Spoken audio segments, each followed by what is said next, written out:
Yeah, I'm sure he Okay. will love me. Let's talk a little bit about introduction to digital radiography and PACS. So relating what we just learned now to the clinical environment.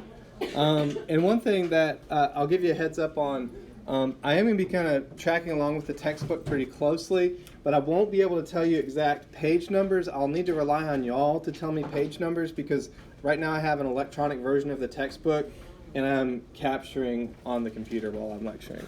So is this one going to be okay or not? Maybe not. I'm sorry. Yeah. I would encourage you to get the 3rd edition or look on with your partner around key areas, or try to compare between the two of them. So what we'll be doing in this lecture is talking about what digital imaging is, and we're going to use a very broad umbrella to include even things like images taken on your smartphone. We'll talk about how latent image formation works with film screen radiography, because a lot of how these digital systems worked was they emulated film screen to a point, and then all of a sudden they kind of became untethered from that old way of doing workflow. But still, the vestiges of film screen are still there in our departments. The way that our departments are built was built for film screen radiography, right? So the infrastructure is still there, even though we've definitely transitioned to a different way of doing pictures. For example, there's really no reason why you should sit around the department during downtime, right? It's absolutely asinine, right? You are there to take pictures of people. If there's no one to take a picture of, why can't the hospital just page you, you drive into the facility and do the image and leave, right? Why are we sitting around this department? The reason we sit around the department is, again, going back to the days of film screen, where if you had free time, you were in the processor room replenishing the processor chemicals, right? The reason why we live in this kind of weird hallway surrounded by exam rooms is, again, if you're having to process images, you had to go down the weird, you took your picture, went down the weird hallway to the processing room, processed the image, then walked to the other end of the weird hallway and gave it to the radiologist, right? So the infrastructure is still very much there.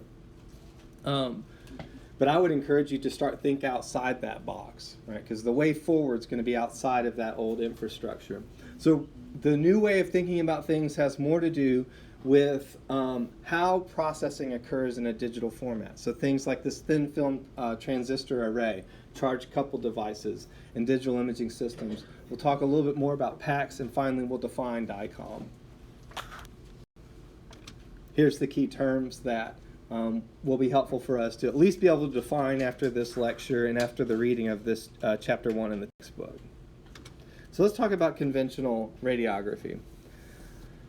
So the way this works is you had an intensifying screen. You would open it up inside of a dark room where there was no light except for red light inside of the dark room. You would open up a film counter that was lead lined because the film was so radio sensitive. You didn't want any lead from an exam room to expose the images. You would slide the film inside the cassette, close the cassette, then you can exit the darkroom with the closed cassette, right? Image the patient, take the cassette back into the darkroom, open it up, take the film out, and run it through a processor, right? That was the workflow of conventional film things. So we had to learn things about how these chemicals worked, what developer was, what fixer was, why the water was important, errors and troubleshooting for the film processor, all that stuff we no longer have to worry about. And the end result was an image that could be placed on a light box and then viewed by the radiologist. If the exposure was too hot, if the image was too dark, they would literally have to put it on what they call a hot box that was a hotter image, hotter light, and you could look at it more clearly that way, right? If it was underexposed, you just didn't get anything, right? So you had this really narrow window where you could make images, right? And important for us in our conversation, it could only be viewed by the individual who had that picture. If you wanted to make a copy of it, you literally had to make a copy. You would process the image, place it on a special copying thing, expose that to light, and then process the copied image, right? And you would lose some information in making that film copy. So I want you to be familiar with that because we're moving away from it, right? But like I said, the vestiges of it, or the kind of the ruins of it, are still there, and they influence a lot of how we do things to this day as technologists. So I want you to be aware of what the historical context is, because it's the stuff that we're really trying to break out of to move forward. But it's still there in a lot of the way that we do our workflow. It's definitely there in a way that a lot of technologists, if they don't understand digital imaging, continue to do their technique. So what is digital imaging then? Well, this is any process by which an image is acquired and produces an electronic image, right? The term was first used in the 1970s, right? And in medicine, it was first applied to computed tomography, right? A significant thing that happens with digital imaging, like you all know, anyone who's ever posted an image to the internet or anything like that, is the pictures can be viewed and manipulated on a computer, right? This is significant. Like when I was your age or a little bit younger than you, a picture was worth 1,000 words, right? Like it was literally like if you took a picture of something, that must have happened, right? And now we all know, because of fake news and the way that images can be manipulated, that may or may not have happened. Like over this break, I recently saw a YouTube video where Sylvester Stallone was Macaulay Culkin in Home Alone. It was called Home Stallone. It's amazing. And it's literally Sylvester Stallone as Macaulay Culkin in Home Alone. That never happened, right? That's total fake news. How did they do it? Was through a complex digital image processing and manipulation, right? So we can't trust everything that we see now, and that is nowhere more critical to people's lives than in digital imaging. Anything that we do, if we mislabel something left that was really right, we flipped it backwards when the patient really had situs inversus. All of that can lead to adverse health outcomes. But the boon of it, the good thing that can come from it, is we can network it across the network, right? That seems like nothing but good until enter hackers, right? So you have two jobs now when it comes to digital imaging as an X-ray tech. The first is to make sure that nothing's screwing with your pictures and making them fake, right? Make sure that none of your pictures are fake news, right? That's task number one. Task number two is make sure that hackers don't steal it, right? Those are your two jobs when it comes to digital. But in terms of the historical development, CT was a big part of it. But interestingly enough, these early CT scanners could only scan ahead. And you had to hold still for like hours at a time for a head CT scan, because each image acquired took a minute just for a single slice, just to acquire it. Processing of it took several days, right? Why? Because the computers were closer to an analog machine at that time. They were not working off of digital data. They were not necessarily using central processing units like the type that we use that are integrated circuits. Of course, this led to the development of things like MRI. The article first describing the potential for magnetic resonance imaging came out the year that the first commercial CT scanner was available, right? Fluoroscopy, the advancements happened throughout the 70s and really became possible in the 80s. And fluoroscopy was really the first digital modality for us in the general X-ray department, was digital fluoro. And then, of course, ultrasound and nuclear medicine have kind of always been digital. And interestingly enough, because their pictures are kind of crummy, I know I make a lot of jokes about the resolution qualities of their images, but because their pictures are kind of crummy, they've had the most software developments in those modalities. So now we're starting to borrow software from ultrasound and from nuclear medicine to use in CT, because we only now have the processing power to process with those software instructions. So they have contributed to the development of digital imaging. The term teleradiology goes as far back as 1950, right?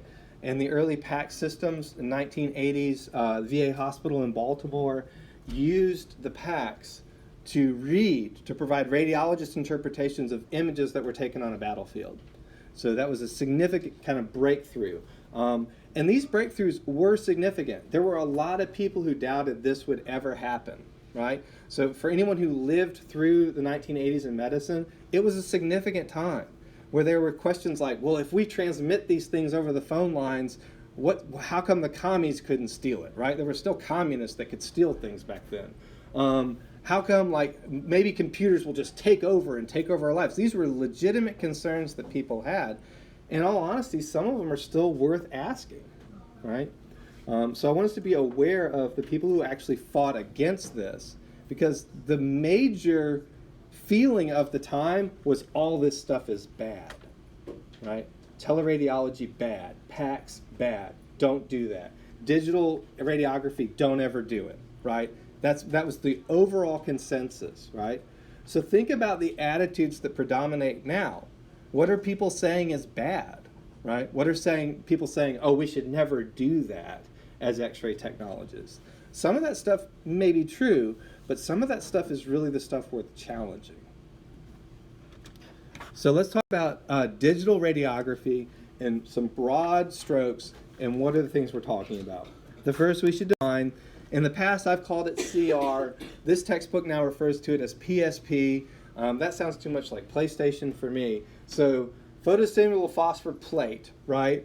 Or computed radiography. I will still sometimes refer to it as CR. Just know that these terms are interchangeable. For the purposes of the registry, I don't know what term that they're using, but know that computed radiography refers to photostimulable phosphor plate imaging. Those terms are interchangeable. This was first introduced by Fuji.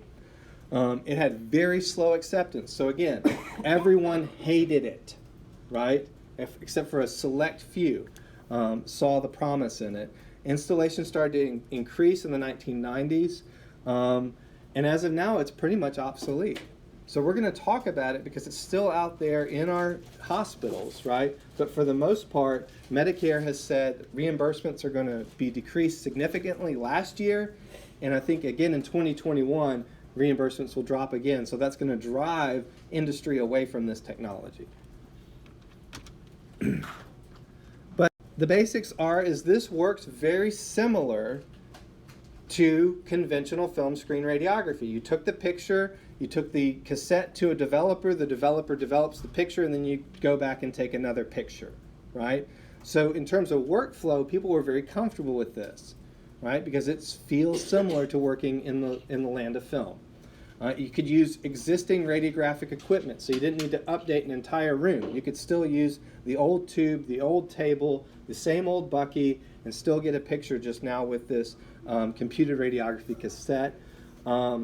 Generally, it was linked to some kind of technologist QC workstation, right? So that represents a significant change in the way the images were viewed after being taken, right? Now it was just between the technologist and that image to make the determination, was it a good picture or not?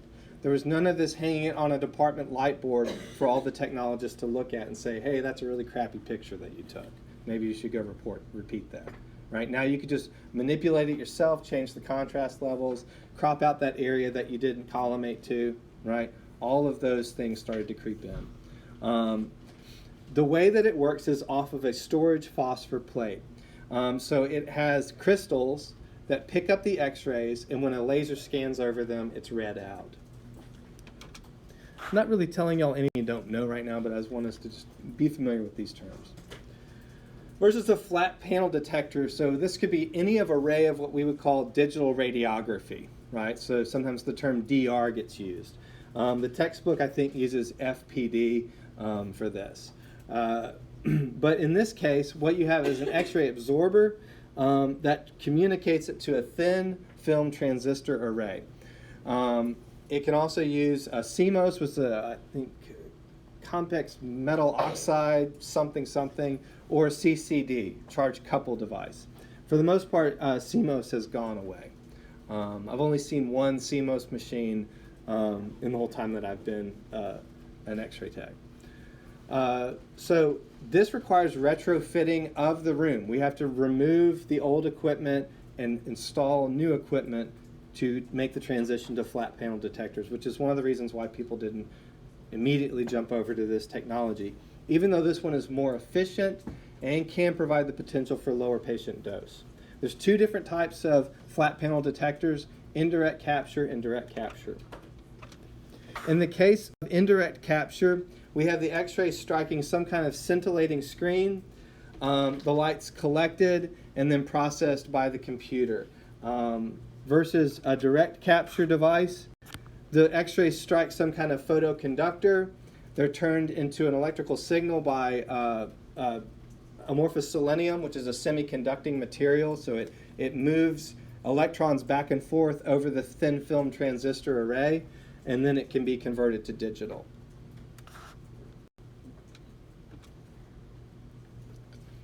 All right, so let's talk about some comparisons. What changed and what is new between these two different systems?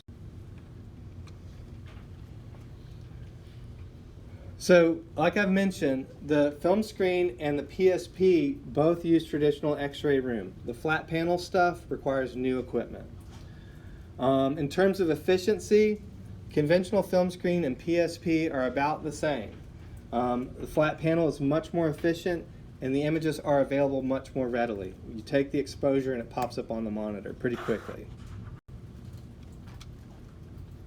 With conventional stuff, we had this whole latent image formation conversation that we had to have, and the closest thing that we've come to discussions of a latent image is the way that we talked about subject contrast. So when I talk about subject contrast in the course of this class, I'm kind of talking about something that exists out there in the latent image thing. For our purposes with digital, latent image is largely what we're talking about, anything that has not yet been processed by the computer, right? That analog signal before it's converted over to a digital. Interestingly enough, with PSP, we do have something like a latent image. So if we're talking about computed radiography, a similar thing is still going on, where you've captured the X-ray into this absorbing material, whether it's barium fluorohalide or this other things, but typically it's barium fluorohalide.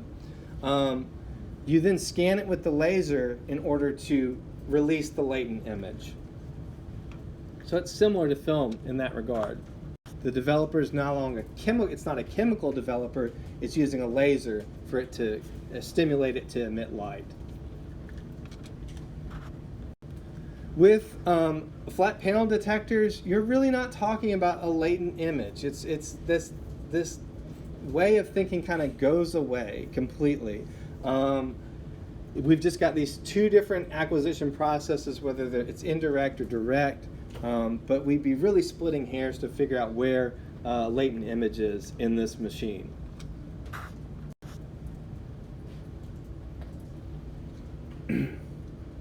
So the main thing that I want to point out is that for PSP and flat panel, any kind of latent imaging, that's what we're talking about when we talk about image processing. It's going to take place inside the computer. Generally for the PSP, that computer is located close to the reader. For flat panel, it's right next to the X-ray console. So that is an advantage in workflow, in that when we take the image, it's going to pop up on a work screen where we don't have to ever leave the patient's side. We can be viewing them at all times while we're looking at the picture.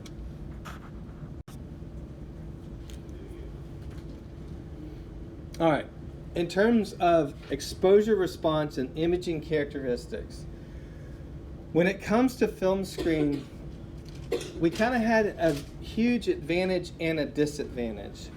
And some of the stuff we've not been able to get away from entirely when it comes to the way that people think about this stuff for the registry. So we need to be aware that one of the most lasting impacts of conventional radiographic practice is tied to our technique, KVP and mass, right? So when we talk about radiographic contrast being primarily controlled by the KVP, that is film screen way of talking about stuff, right? We've talked about it that way in this class though, right? That is really no longer true, right? Contrast is primarily controlled by the computer.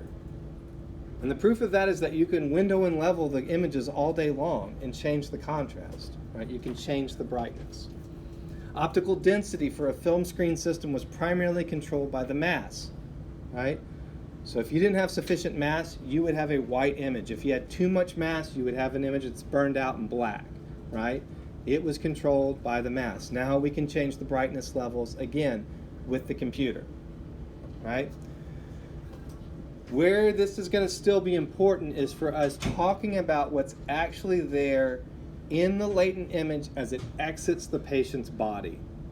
So I will still need to talk some about the latent image being this magical thing that exists between the patient's body as the x-rays are exiting the patient's body and whatever image receptor we're putting up there to catch the image, right? So something like a linear attenuation coefficient, right? But I may use that term interchangeably with a latent image. This is helpful though because the way that the film processed the information was very similar to the way that the human eye processes information. When we are looking at stuff, we're looking things like contrast in order to see form, right? We're looking for brightness and darkness levels, and that's how we see things, right? The computer does not see things that way at all. It sees things, again, as ones and zeros, right? So what we've had to do is for these PSP and flat panel detector systems, what I'm saying is the computer responds in a linear manner. It only sees ones and zeros. We've had to place contrast into the algorithm. We've had to make it find contrast, right, in order that we can see it with our eyes. Another thing that we've had to tell the computer is, I'm only interested in this number of grays, right? Because the computer can see an infinite number of grays. My eye can only see about 30 different shades of gray, right? So the computer has had to import my eye's way of seeing things so that I can see stuff. There's more information in a single picture than I can perceive or comprehend, right? The computer knows more about that picture than I could ever know, about one single X-ray picture, right? And it's dumbing it down significantly so that I can provide an interpretation. So, for the most part, we can still talk about subject contrast being influenced by KVP. Image noise is now what's influenced by mass. Quantum model, things like that. And patient dose, of course. Radiographic contrast and density are primarily controlled by what we will call a lookup table, an LUT. I told it I was taking it a hand, and so the computer applied a hand lookup table to that data set and gave me a hand contrast and a hand density off of all these ones and zeros. The final thing that we can compare between these two systems, overall the film screen versus digital, is all of these systems are sensitive to scatter. Flat panel and PSP are even more sensitive to scatter. They're more sensitive systems than a film screen, right? And then noise. They do represent noise in what we call quantum model anytime there's insufficient mass, right? So those are two problems in our system. The influence of scatter, the computer's got to compensate for that, and then quantum model, that's going to be on us. We've got to still figure out appropriate techniques to avoid that noise. So here's some summaries of those comparisons just as they're laid out there in the textbook. It is helpful to think, compare and contrast between these different systems. I wouldn't get too lost in the weeds in it, but just know that this is going to be the conversation moving forward. Okay, changing gears just a little bit. Final thing we need to talk about is the PACS system, going just a little bit deeper on this. So like I've already referred to, this is a network of computers and servers and archives used to manage and store digital image data. They accept image data in a DICOM format. That means digital information communication in medicine. So this DICOM format is similar to like a JPEG or a GIF, right? It is an image format file. It is much richer than a JPEG or a GIF, right? Because it has a lot more metadata. Metadata is the stuff behind the image. So we'll look behind the DICOM format and we'll see all the data that's stored there. Things like the patient's name, their dose area product, what matrix size was being used, and all sorts of processing information is stored there in the DICOM format. So the PACS network, though, is like a file room. It's the reading room. It's the film duplicator. It's the courier. It does all of those processes that used to be done manually. Like for me, again, starting out, we had communication agreements with other facilities. And so part of my job was when I took a CT study, I printed it to film, right? And I drove that to other hospitals. Sometimes I drove as far as 30 miles just to take the person's CT scan to another oncologist. That's crazy. Now PACS is doing all of that. So here's an example of what that PACS network looks like from the textbook. And we'll be looking at each part of this, everything from short-term archive to long-term archive, where the risk fits into the PACS, and then how the teleradiology parts of it work. In terms of historical context, like I mentioned, this was first rolled out by the VA medical system. It has to be custom designed to each facility, and generally a facility has a PACS administrator who's really the genius behind the PACS, who understands everything about the PACS system. Different components and features vary based on the volume of patient, how interpretation's being done, different viewing locations, and how much money is available, because these things can get really expensive. These are the different components of it. I think some of it we've already mentioned, so I won't talk about that, but all of these things are pieces of that PACS. So in thinking about the way that we've pivoted and how well we've pivoted or how well we haven't pivoted, it's helpful to think about this imaging chain and ways that film screen is still influencing our workflow. So, as with all acquisition systems, we basically position a patient by placing them between an X-ray source and an image receptor. That seems kind of obvious, but I don't think that's going to change anytime soon. Although, frankly, it could, right?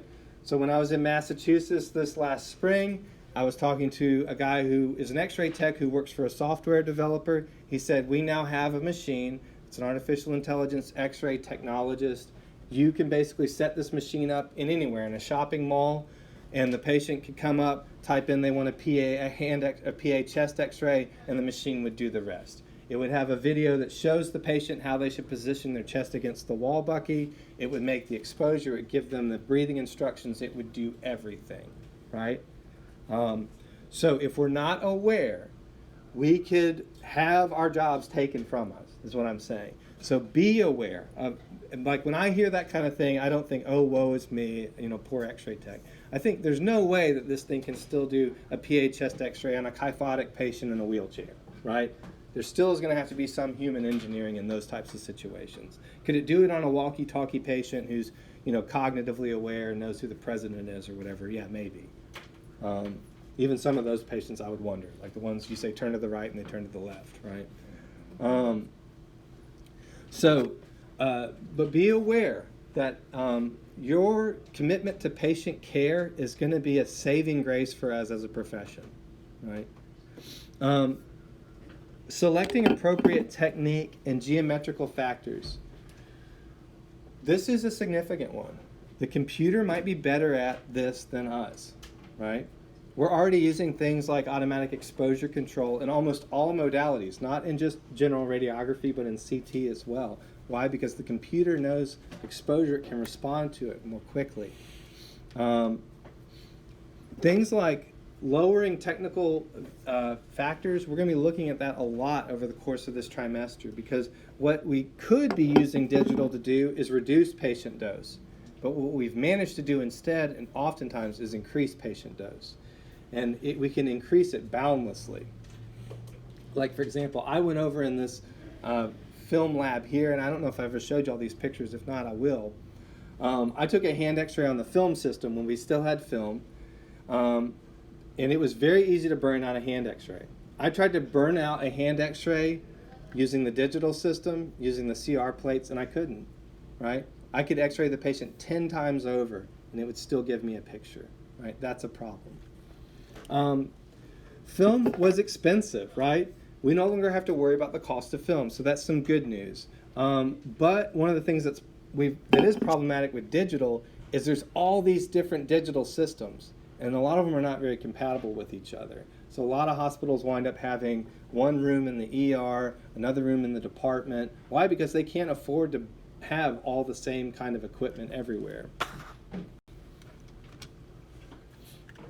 For the most part, we are entering the patient demographics and trusting that information is being communicated over a wrist to the machine. In the past, we had to manually enter it.